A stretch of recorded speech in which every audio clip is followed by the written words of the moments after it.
Bon, aujourd'hui, on va parler de pas cher. Non, on va pas parler de pas cher, on va parler de l'airdrop monade. Aïe, aïe, aïe, aïe, aïe. Que des choses à dire, que des choses à dire. J'ai pas mal de choses sur lesquelles rebondir. Juste avant, regardons la scène de crime. Voici les tokenomics en big 2025 de l'airdrop monade. Non, c'est pas un troll, c'est pas une blague. Un airdrop de 3,3%. Ok. Moi, j'ai souvent ce truc-là où, pour ceux qui ont déjà fait des mathématiques assez complexes en études supérieures, le prof qui vous donne 0,25, 0,75. Je trouve ça tellement irrespectueux, genre c'est mieux tu me donnes 0 que tu me donnes 0,75. Vous voyez ce que je veux dire? Là, c'est la même chose. Là, je ressens la même chose. 3,3%. Bon, j'ai pas été à l'Égypte, donc tant mieux. Encore une fois, j'ai pas focus mon temps et on va parler de son focus par rapport au temps et par rapport au airdrop. Mais voilà. Et ils ont décidé de faire une public sale. Je pense qu'à la base, tout était en airdrop. Ils ont dû voir que Mega ETH, c'était dingue. Et ils ont décidé de faire une pre-sale. Je peux pas croire que ils avaient prévu. Ils avaient prévu de, euh, comment dire, de pas faire de pre-sale. Enfin, pour moi, ils avaient prévu de pas en faire du coup. Et là, ils en font une. Et voilà un peu les tokenomics. Mais franchement, c'est vraiment, comment dire, c'est scandaleux en termes de trucs. C'est genre, bon, les investisseurs, ok, mais la team, 27%, rien que ça. Voilà quoi, honnêtement. Voilà. Ça prouve à quel point tous les airdrops ne sont pas intéressants à farmer. Et Pacher, il a fait aussi un autre tweet, parce qu'en ce moment, il est dans l'arc où il revient, j'ai l'impression. Le football a changé, le farming a changé. J'ai trouvé très intéressant. Et en vrai, bah, pour moi, le farming n'a. En vrai, il a changé, mais pas trop. Parce que déjà en 2024, c'était comme ça, en fait. Fallait vraiment choisir ses combats. Après, j'ai envie de dire la déroute début 2000, fin 2023, début 2024. Il y avait quand même plein de projets qui jouaient le système à points, mais qui ne TGE pas. Enfin bref, on l'a vu, hein, les Layer 0, les ZK-Sync. On a eu, fallait revoir ses priorités, fallait pas commit à 100%. Parfois, en fait, il fallait avoir une bonne intuition mélangée avec pas mal de trucs. Je pense que ça vient avec le temps. Par exemple, moi, j'ai un peu ce truc-là de ok, lui, ça vaut le coup que je farme, lui, ça vaut pas le coup. Par exemple, Monad, j'ai pas du tout voulu le farmer parce que, il y avait énormément de monde dessus. Deux, fallait que je vende ma maman pour avoir un rôle Discord, ce genre de choses. Et c'était très très flou. Il n'y avait pas de testnet et il y avait pas. Généralement, quand il y a testnet layer 1, ça pue, ça pue, ça pue. Vraiment, la dernière layer 1 qui a cook, c'est Aptos. Donc, juste de ce constat-là, quand tu as vu les Zeta Chain, les autres layer 1 qui sont sortis, Sui qui nous l'ont. Genre, les mecs, pour ceux qui se rappellent, on farmait Sui. On s'est dit, ça va faire comme Aptos. On va avoir le testnet, on va aller. On va devenir les nouveaux rois du pétrole. Et au final, on est juste reparti bredouille.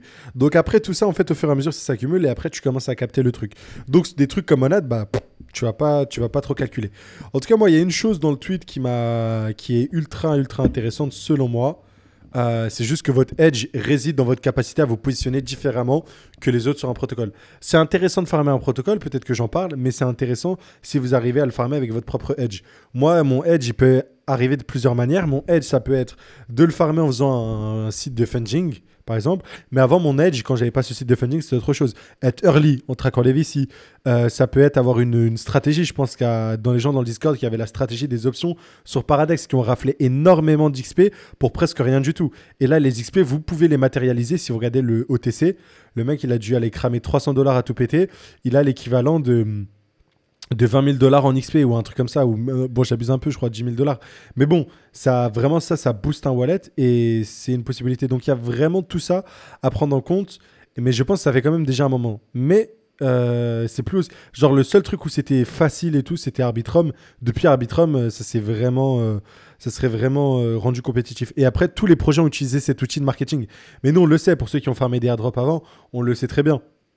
Que la plupart des projets qui utilisent des airdrops, c'est un moyen de marketing. La plupart, ça va pas récompenser ou quoi que ce soit. Ok. Donc voilà, faut vraiment faire attention à tout ça. Et Monad, c'est un autre exemple où ceux qui ont partagé, qui ont dépensé énormément de temps, énormément de ressources, ne vont pas être récompensés à juste titre. On verra c'est quoi le pré-market de tout ça. En fonction du nombre de tokens que vous avez, mais je crois que les allocs, c'était quoi? C'est genre 50 000. Et si le token il est à 0,02, 50 000, ça ne doit pas faire grand-chose. Je vais juste le faire de tête là avec la calculette. Ouais, de tête avec la calculette. Si vous faites 50 000 fois 0,025, ouais, si ça fait une alloc à 1200 dollars, c'est ok. C'est ok. C'est pas mal en vrai de vrai. Mais ouais, pour 2 ans de trucs, voilà. Et aussi,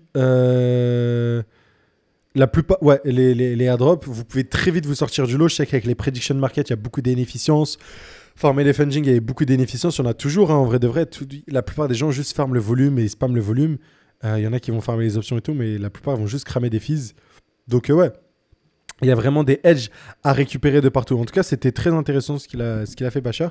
Et Monad, encore une fois, moi, je suis ravi de ne pas l'avoir farmé. Mais si vous l'avez farmé, c'est tant mieux.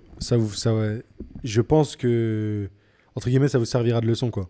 Genre en mode, vous allez savoir que, bon, layer 1 plus testnet, jamais bon mélange. Mais ça, on le sait. Pour ceux qui farment depuis longtemps, c'est des choses que tu arrives à savoir. Et ça te permet de filtrer. Et après, ça se trouve, il y a des layers qui sont intéressantes et tu as un edge. Par exemple, sur Monad, bah, mon pote, il a créé une collection NFT dessus, ou il a fait un truc comme ça, ou vous voyez ce que je veux dire, où je suis proche d'un admin, ou dans le Discord, j'étais là avant tout le monde. Je sais que Bustal, il a réussi à se mettre bien avec Monad grâce à l'airdrop Wormhole, par exemple. Et ça, c'était genre en 2023. On parle ici de 2023, il a chopé le rôle en 2023 de Monad.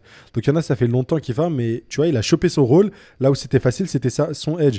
Et puis quand il y a tout le monde qui parlait de Monad quand ils avaient levé 200 millions à 2 milliards, là, il est parti. Donc, voilà.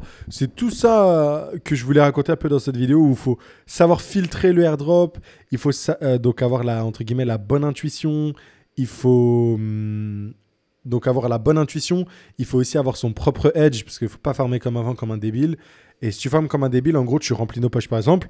Si nous, nos points ont de la valeur, c'est beaucoup, en tout cas plus de valeur que ce qu'on a dépensé, c'est beaucoup parce que les autres joueurs de ce airdrop-là vont dépenser des fees bêtement, etc. Donc c'est vraiment un PVP pour le coup. C'est moi contre vous, vous contre moi. Et voilà. Et après, vous pouvez même prendre le système de référal qui est cool, où moi, techniquement, dans le jeu, que la plateforme réussisse ou non, je m'en fous parce que grâce au référal, bon, il y a 0 fees, donc je ne prends pas de fees, mais je récupère des XP passivement. Donc moi, si vous voulez, mon jeu, si je jouais 100% entre guillemets en mode sans éthique, après, c'est pas mon cas, mais si je le faisais, c'était en mode mon but, c'est juste de ramener un max de gens, les faire FOMO sur Paradex et les faire trader avec mon compte, mon reflink et choper un max d'XP. Et là, ça serait mon edge de farmer des XP avec 0 $. Bref, vous avez compris la logique, c'est pour ça que je donne plein d'exemples, etc. pour qu'on ait la logique en général. Mais le edge vient de plusieurs trucs, ok? En tout cas, force à tous ceux qui ont farmé Monad. Et voilà, personnellement, je participerai pas à la pre-sale. Ils veulent me faire acheter leur shitcoin à 2,5 milliards, honnêtement. En vrai, en fait, non. En fait, je pense que ça peut cook.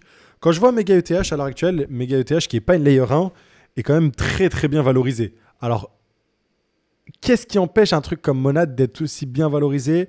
C'est un peu les trucs que je me dis. Mais en vrai, ça vaut pas le coup pour moi de... Il y a pas de programme... En fait, ils n'ont pas parlé de programme airdrop comme Mega ETH. Donc, juste pour une pre-sale, pour moi, ça vaut pas trop le coup. Surtout à 2,5 milliards. Ouais.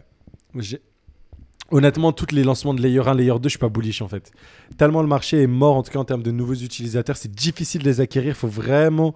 Genre les mecs qui ont réussi à acquérir des utilisateurs, il y avait Arbitrum, il y a même Optimism, ça meurt, mais tu vois, il y a Arbitrum, allez, il y a Base, mais ça c'est grâce à Coinbase. T'as Solana. Mais tu vois, si je prenais des exemples qui seraient similaires à ce que voudrait faire Mega ETH ou Monad, ce serait copier Solana, copier Hyperliquid ou copier Arbitrum. Où il y a des trucs à faire, il y a de la liquidité, il y a ce genre de choses. C'est difficile à construire, donc voilà pourquoi je paye pas très cher de leur pot. On verra, hein, il y aura des très bons airdrops à farmer, notamment des perpdex, que ce soit sur Mega ETH avec GTE ou avec Perple, PERPL sur Monad. Ça, je le sais grâce à mon edge, hein, j'ai déjà regardé les VC, dans quoi ils ont investi, ce genre de choses. Donc voilà, je suis déjà à l'affût de tout ça. Donc ça, c'est aussi un autre exemple. Donc voilà. Sur ce, vous pouvez vous abonner pour aider les autres vidéos de la chaîne sans filtre. Ceux qui veulent se former à prendre les airdrops, ce genre de choses, totalement gratuitement. Regardez dans la description, vous avez un petit lien. Contactez-moi et je vous dis à très très vite. Ciao, ciao.